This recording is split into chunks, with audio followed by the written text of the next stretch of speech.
Mashhur futbolchi Abduqodir Husanovning kuni kecha, ya'ni 28-may 2025-yilda nikoh to'yi bo'lib o'tdi va u bugun ertalab muhim yig'ilish sababli Birlashgan Arab Amirligi tomon yo'l oldi. Abduqodir Husanovga baxt tilab qolamiz.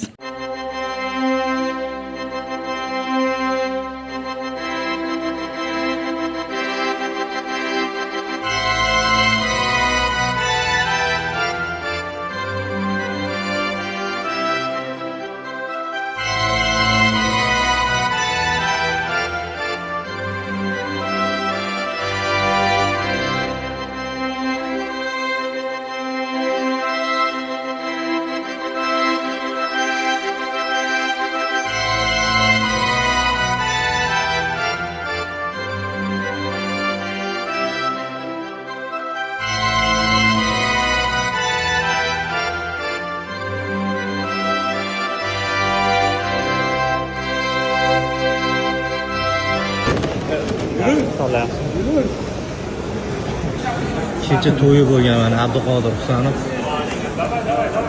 ertalabdan Abu Dabiga milliy terma jamoa yig'iniga jo'nab ketdi. Assalomu